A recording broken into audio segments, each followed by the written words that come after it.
लोक निर्माण विभाग के, खेल सेवाएं विभाग के और सभी और प्रशासन के जो हमारे अधिकारी यहाँ पर उपस्थित हैं, उनका भी मैं धन्यवाद करता हूँ। और आप सभी का आज मुझे खुशी है कि आपके बीच में पहली बार मुझे इस इलाके में आने का मौका मिला है और यहाँ की वास्तविक परिस्थिति को भी देखने का मौका मिला है, और सबसे बड़ी बात कि आप लोगों का आशीर्वाद लेने का मौका मिला है। और अभी जैसा यहाँ पे मंच के ऊपर कह रहे थे कि मेरे पिताजी का स्वर्गीय राजा वीरभद्र सिंह जी कई बार इस इलाके में आए हैं। इस इलाके में कई सड़कों का निर्माण कार्य में अभी जो हम आ रहे थे, दो चार जो ब्रिजेस रास्ते में हमने जिसके ऊपर से आए, वो भी मुझे महाजन साहब कह रहे थे कि स्वर्गीय राजा वीरभद्र सिंह जी ने वो इस इलाके में दिए। तो निश्चित तौर से इस इलाके के साथ उनका बहुत प्यार रहा है और मैं आपको यही विश्वास दिलाना चाहता हूं कि हम मिलकर इस इलाके के विकास में कोई कमी नहीं आने देंगे। यहाँ के जो भी आपने बातें उठाई हैं, मसले उठाए हैं, हमारे माननीय मुख्यमंत्री जी आदरणीय ठाकुर सुखविंदर सिंह सुक्खू के नेतृत्व में मिलकर हम आगे बढ़ रहे हैं और हमारी वचनबद्धता है कि प्रदेश को हमने एक समान नजर से देखकर आगे बढ़ना है। आज मैं जिला कांगड़ा में हूँ। हमारे लिए चाहे कांगड़ा है, चाहे हमीरपुर है, चाहे शिमला है, चाहे सिरमौर है, हमेशा से एक सोच रही है कि हमने एक नजर से और एक समान पूरे प्रदेश की जनता को देखा है और उसी तरीके से हम आगे बढ़ेंगे। मुझे याद है कि कई साल पहले 1993 में जब कांग्रेस पार्टी की सरकार बनी थी, उस समय खास करके स्वर्गीय राजा वीरभद्र सिंह जी उस समय जब मुख्यमंत्री बने थे, उन्होंने हिमाचल में जिला कांगड़ा का शीतकालीन प्रवास जो है वो शुरू करवाया। और वो इसीलिए शुरू करवाया था कि जितने भी हमारे जिला कांगड़ा के इलाके हैं, चाहे शाहपुर है, नूरपुर है, फतेहपुर है, इंदौरा है, पालमपुर है और भी जितने इलाके हैं, यहाँ का एक विस्तृत दौरा सरकार द्वारा जो है वो सर्दियों के समय में जब आपका शीतकालीन जो विंटर सेशन यहाँ पे करवाया जाता है, ये भी उन्हीं की सोच थी कि हमने हिमाचल का जो विधानसभा का सत्र शिमला में होता है, उसका एक महत्वपूर्ण सत्र आपके सर्दियों में जो है उसको शिमला में आपके धर्मशाला में करवाना है, ताकि एक ये संदेश हो कि सरकार जितनी शिमला की है या हमीरपुर की है या मंडी की है, उतनी ही भागीदारी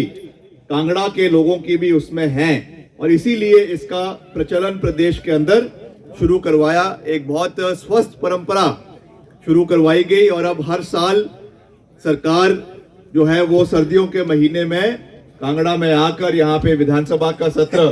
धर्मशाला में होता है और जितने भी विकासात्मक कार्य इस पूरे इलाके में है उसको आगे बढ़ाने का कार्य सरकार द्वारा करवाया जाता है। आज उसी क्रम में हम आपके बीच में आए हैं। मैंने महाजन जी से अभी कुछ दिन पहले जब मैं आया था, चंबा जा रहे थे, तो मैंने इनसे चर्चा कर रहा था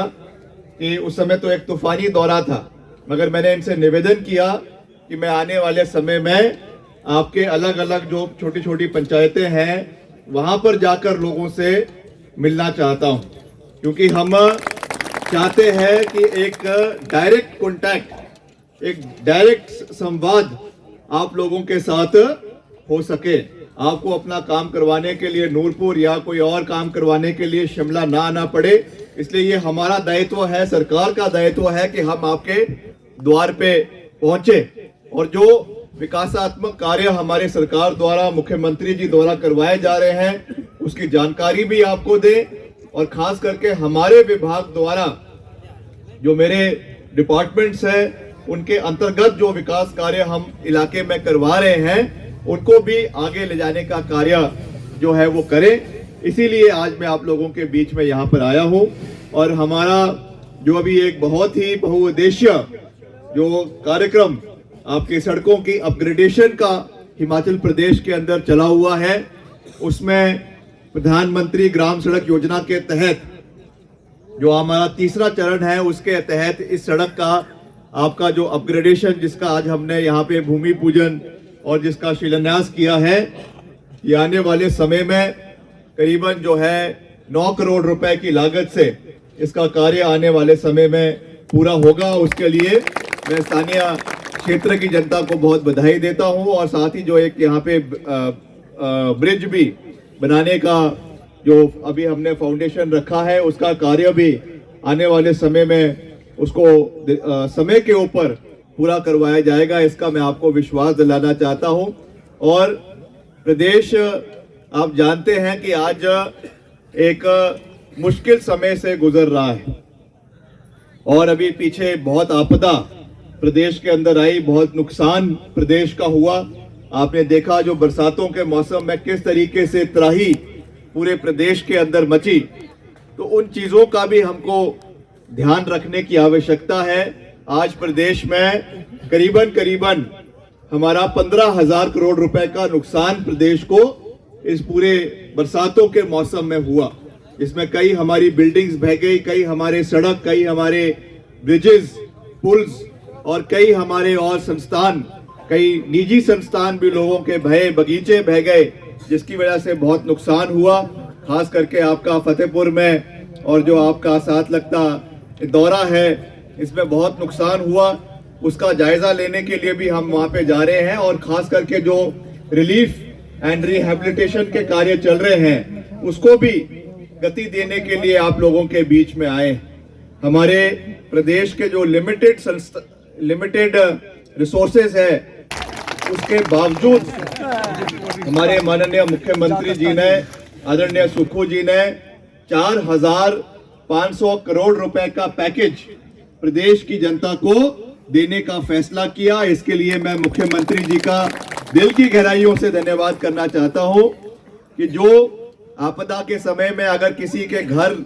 बह जाते थे या टूट जाते थे, जिनको पूरा एक समय में केवल मात्र 1,30,000 रुपए दिया जाता था, उस राशि को बढ़ाकर आदरणीय मुख्यमंत्री जी ने 7 लाख रुपए करने का निर्णय लिया है और ये पहली बार हिमाचल प्रदेश के इतिहास में ये चीज हुआ है। इसके लिए अब हम प्रयास कर रहे हैं कि जितने भी हमारे आपदा प्रभावित परिवार थे, उनको जल्द से जल्द सहयोग मिले और इसके साथ साथ एक जो बहुउद्देशीय हमारे खास करके जो अनाथ बच्चे हैं, उनके लिए जो एक सोच माननीय मुख्यमंत्री जी ने रखी और प्रदेश में सुख आश्रय योजना की शुरुआत करी, जिसमें हमारे जितने भी अनाथ बच्चे प्रदेश के अंदर हैं, उनको सरकार ही, उनकी माता और सरकार ही उनके पिता का एक जो निर्णय लिया है, उनका सारा खर्च उनकी शिक्षा का, उनकी हायर स्टडीज का और लड़कियों की शादी तक का सरकार ने जो उठाने का फैसला किया है। मैं समझता हूं ये भी एक बहुत ही महत्वपूर्ण फैसला हमारी बेटियों के लिए, हमारी बहनों के लिए है और प्रदेश में जो हमारे अनाथ बच्चे हैं, उनको सरकार द्वारा जो ये आश्रय, सुख आश्रय योजना के माध्यम से दिया गया है, ये भी एक बहुत महत्वपूर्ण योजना प्रदेश के क्षेत्र में, प्रदेश के इलाके में विकास की ओर और खास करके अंडर प्रिविलेज्ड युवा जिनको कोई मौका नहीं मिल पाता, कमी उनके अंदर कोई नहीं है, टैलेंट की कमी नहीं है, मगर because of various financial constraints, कोई अलग अलग दिक्कतों की वजह से वो आगे नहीं बढ़ पाते, उसको एक लेवल प्लेइंग फील्ड पे उनको आगे लाने के लिए ये कार्य सरकार की ओर से किया गया है, ताकि सबको एक मौका मिले, एक समान मौका मिले और फिर वो आगे जाकर प्रदेश में अपना नाम रोशन करे। इस स्थिति से हम आगे बढ़ने का जो है वो प्रयास कर रहे हैं। आज इसीलिए मैं आप लोगों के बीच में यहाँ पे उपस्थित हुआ हूँ कि यहाँ की जो भी आपकी छोटी मोटी आपने जो मांगे रखी हैं, मैं जानता हूँ कि छोटी मोटी नहीं है, आपके लिए बहुत महत्वपूर्ण मांगे हैं। जो हमारे यहाँ पे खेल के मैदान के बारे में या हमारे यहाँ पे स्कूल के जो कमरे हैं, स्थानीय यहाँ का जो सीनियर सेकेंडरी स्कूल है, उसके कमरों को बढ़ाने की बात है। एक हमारी सड़क है कटोट से नवा शहर, सलान, शुखार, इसके बारे में भी यहाँ पे मांग रखी गई है। एक जो 2 खेल मैदान, एक खेल मैदान गांव गटोट वार्ड नंबर 2 और उपवर्धन मैदान, खेल मैदान मेटा, इसके अपग्रेडेशन के लिए और इसके रखरखाव के लिए जो है इन्होंने पंचायत की ओर से डिमांड करी है। मैं इसके इन दोनों ग्राउंड के लिए 5 लाख रुपए जो है वो देने की घोषणा करता हूं और अतिरिक्त भी जो इसमें आने वाले समय में बजट की आवश्यकता होगी उसको भी हम जो है वो पूरा करने का हर संभव प्रयास करेंगे। इसके साथ जो हमारा स्कूल है यहाँ का स्थानीय, उसके कमरों को अतिरिक्त उसमें बनाने की बात है, क्योंकि ये शिक्षा विभाग का मसला है। मैं इस विषय में हमारे जो शिक्षा मंत्री हैं और इनके जो डायरेक्टर हैं, मैं उनसे बात करूंगा। इसमें जो भी एडिशनल बजट की आवश्यकता है मैंने इसको नोट कर लिया है, तो मैं वापस जाकर इसके लिए इसमें पूरा योगदान सरकार की ओर से दिया जाएगा, इसका मैं आपको पूरा विश्वास दिलाता हूं। और मैं लगातार इस विषय के बारे में माननीय महाजन जी से और जो हमारे श्याम जी हैं इनसे बात करेंगे और जल्द इस चीज को जो है वो पूरा करवाया जाएगा, इसका मैं आपको विश्वास दिलाता हूं। हिमाचल हेडलाइंस न्यूज़ चैनल को लाइक, शेयर, सब्सक्राइब करना ना भूलें। धन्यवाद।